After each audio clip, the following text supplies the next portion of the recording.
मानना है कि अगर हम ईमानदारी से स्वीकार करते हैं कर्नाटक में हारे हैं, कांग्रेस को ईमानदारी से क्षमा मांगनी चाहिए कि आगे से हम अपने राजनीतिक हित के लिए विदेश की धरती से जाकर कभी इस देश को बदनाम करने की कोशिश नहीं करेंगे। न्याय मांग रही है, बजाइए ताली, बजाइए। नहीं, मैं तो जनता से पूछना चाहती हूँ, इस देश की बेटियां न्याय मांग रही हैं, तो निर्लज्ज ताली बजा रहे हैं और बजाओ ताली, क्योंकि उसमें से कोई बेटी और बहन निकल हो सकती है।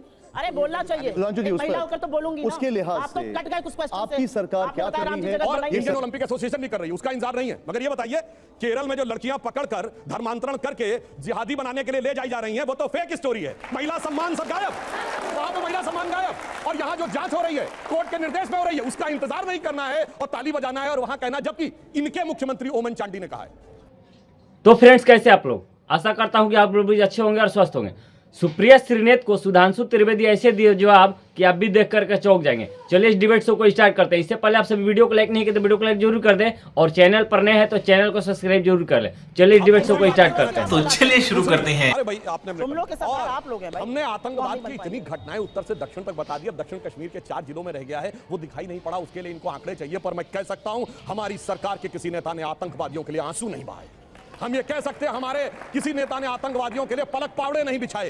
संसद भवन पे हमला हुआ, जिन जाबाजों ने अपनी जान दे दी, उन्होंने, उनके परिवारों ने मेडल लौटा दिए। चूंकि अफजल गुरु को 7 साल तक सर्वोच्च न्यायालय से निर्णय होने के बाद फांसी नहीं दी रही थी, परंतु सोनिया जी की आंख में आंसू नहीं आए, बटाला हाउस के इनकाउंटर के आरोपियों के लिए आंसू आए। हमने किसी जाकिर नायक को शांति का मसीहा कहने वाले, इशरत जहां को बेटी कहने वाले, अफजल को हालात का मारा कहने वाले, हाफिज को साहब कहने वाले, ओसामा को जी कहने वाले, बुरहान वानी को भटका नौजवान कहने वाले आतंकवाद पे भाषण दे रहे हैं। इसलिए हम महिला की बात करता हूं, बिल्किस बानो की बात ये कर रहे हैं। 14 साल वो लोग जेल में क्या है, मुस्लिम थी इसलिए बोला। इसी पश्चिमी उत्तर प्रदेश में एक मुस्लिम महिला थी इमराना, जिसके साथ उसके ससुर ने बलात्कार किया और मौलवी ने फतवा दे दिया। जब आज से वो अपने ससुर की पत्नी और पति की मां हो गई और जलवाए जलाल से वो मौलवी साहब विद्यमान थे, चू नहीं बोला। ये इनका महिलाओं के प्रति सम्मान था। हमारे यहाँ किसी ने नैना साहनी को तंदूर में जलाया, छोड़िए वो सब आरोप प्रत्यारोप। मैं तो 100 बात की बात कहना चाहता हूं, वो कहां गए? उन लोगों का सम्मान करते थे जिन्होंने कश्मीर वैली में लिखा, छोड़ के चले जाओ हिंदुओं से और अपनी बेटियों को छोड़ जाओ। वो गिरजा टिक्कू जिसके साथ सामूहिक बलात्कार के बाद आरे से काट दी गई और चू नहीं निकला किसी के मुंह से। वहां एक किसी महिला एक के साथ नहीं, पूरी कम्युनिटी के साथ हुआ और सब मौन साधारण के रहे, क्योंकि वो सेकुलरिज्म का सुंदर संगीत था, उससे इनको वोट मिलने थे। कहते हैं आईएसआई भारत की धरती पे नहीं था। मैडम, आपकी सरकार के समय में रिपोर्टें हैं आईएसआई के कितने मॉड्यूल्स काम कर रहे थे, और जो आप बता रही हैं वो कहानी तो बहुत पुरानी हो गई। उसके बाद तो जो ठुकाई हुई कहां, उरी में, जो कुछ हुआ बालाकोट में, उसके बाद Imran Khan as prime minister of Pakistan बोले पाकिस्तान की नेशनल असेंबली में, जो हिंदुस्तान ने किया है बालाकोट में उससे ज्यादा कुछ खौफनाक ये लोग करना चाह रहे हैं।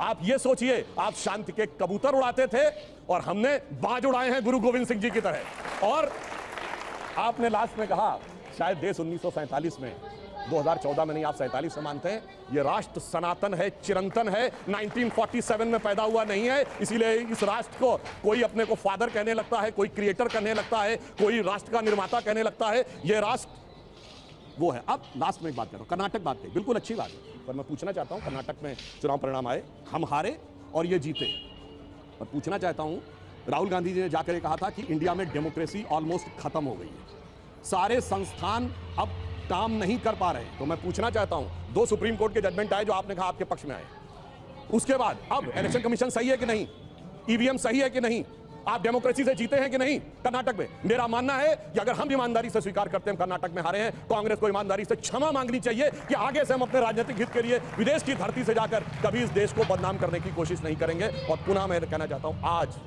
मैं विनम्रता से और चुनौती से पूछता हूं, G7 कंट्रीज और G20 कंट्रीज में एक देश बताएं जहां महंगाई की दर हमसे ज्यादा हो और विकास की दर हमसे कम हो। हम दुनिया में सबसे बेहतर। अब आता हूं गलवान पे। गलवान में हमारे 20 सैनिक बलिदान हुए हैंड टू हैंड फाइट में। देखिए चीन पे इनको कितना भरोसा है। आप प्रैक्टिकली सोचिए, गोली नहीं चली, हाथ की लड़ाई में 20 लोग मारे गए, उधर से एक को घायल नहीं हुआ। ये होती है व्हाट्सएप यूनिवर्सिटी या राहुल गांधी से प्रेरित बुद्धि। ऐसा हो सकता है क्या? इंटरनेशनल मीडिया ने बताया कि 60 के करीब उनके सैनिक मारे गए, उसने एक घायल की भी सूची नहीं जारी की, पर चाइना के डाटा पे भरोसा है और भारत की सेना पे भरोसा नहीं है। और अगर मैं पूछूं, जो हमारे जवान वहां बलिदान हुए थे वो किस रेजिमेंट के थे पता है आपको? बिहार रेजिमेंट। बिहार रेजिमेंट का युद्ध उद्घोष जानते क्या है? बहुत घनघोर सांप्रदायिक लगेगा आपको। बिहार रेजिमेंट का युद्ध उद्घोष है बजरंग बली की जय, मगर वो इनको लगता है सांप्रदायिक। राजपूत रेजिमेंट का युद्ध उद्घोष है राजा रामचंद्र की जय, सुनिए। और जो हमारी गोरखा रेजिमेंट का युद्ध उद्घोष है जय महाकाली आयोरी गोरखाली। मगर अफसोस है कि भारत की ऊर्जा ओजस्विता के सारे प्रतीकों को सांप्रदायिक कह के आपने उनको भोथरा करने का प्रयास किया। और कर्नाटक में आज क्या हुआ, इनके राष्ट्रीय अध्यक्ष के बेटे आज ही बोले कहे हम सांप्रदायिक संगठनों को नहीं वो करेंगे और आरएसएस को भी हम बख्शेंगे नहीं। अरे भाई, बड़े मियाँ तो बड़े मियाँ, छोटे मियाँ सुभान अल्लाह। और मैं इनसे विनम्रता से पूछता हूं, अब आप अपना वादा निभाइए। आपने कहा था हम 6% मुस्लिमों का आरक्षण देंगे, मुस्लिम आरक्षण देके दिखाइए। सुधांशु जी, एक बात दूसरा मैं पूछ रहा हूं, प्रतिबंध लगा के हाँ बिल्कुल आप करिए। मैं एक आप ही का एक सवाल को उन्होंने जवाब नहीं दिया, मैं ले लूं एक मिनट फिर आपके पास आना। उन्होंने पहलवानों का जिक्र किया और उसको उन्होंने महिलाओं से जोड़ा। बजाओ ताली, पहलवान बैठे 1 महीने से, बजाओ ताली। ये यहाँ पर देश की बेटियां न्याय मांग रही है, बजाइए ताली, बजाइए। नहीं, मैं तो जनता से पूछना चाहती हूँ, देश की बेटियां न्याय मांग रही है, क्या निर्लज्ज ताली बजा रहे और बजाओ ताली, क्योंकि उसमें से कोई बेटी और बहन निकल हो सकती है। अरे बोलना चाहिए, महिला होकर तो बोलूंगी ना। उसके लिहाज आप तो कट गए कुछ क्वेश्चन से। आपकी सरकार क्या कर रही है? ये सरकार के सामने एक चुनौती है। ये एक ऐसा इशू है जो कि बहुत आगे बढ़ रहा है और एक ऐसा इशू है जो कि सेटल डाउन नहीं हो रहा है। हाँ मैं बताता हूं, इसकी तो जांच हो रही है, जांच कोर्ट के भी निर्देश पे हो रही है और इंडियन ओलंपिक एसोसिएशन भी कर रही है, उसका इंतजार नहीं है। मगर ये बताइए, केरल में जो लड़कियां पकड़कर धर्मांतरण करके जिहादी बनाने के लिए ले जाई जा रही हैं, वो तो फेक स्टोरी है। महिला सम्मान सब गायब, वहां पे महिला सम्मान गायब। और यहां जो जांच हो रही है कोर्ट के निर्देश में हो रही है, उसका इंतजार नहीं करना है और ताली बजाना है और वहां कहना। जबकि इनके मुख्यमंत्री ओमन चांडी ने कहा है, कांग्रेस के मुख्यमंत्री ने और कम्युनिस्ट पार्टी के मुख्यमंत्री, वहां महिला नहीं, न कश्मीर में चिंता महिला की, न केरल में चिंता। और जहां पर जांच हो रही है, जांच रिपोर्ट आने का इंतजार नहीं, सारी चिंता वहीं पे दिखाई पड़ती है। इसीलिए कहते हैं अंदर से कुछ और बाहर से कुछ और नजर आते हैं। बाखुदा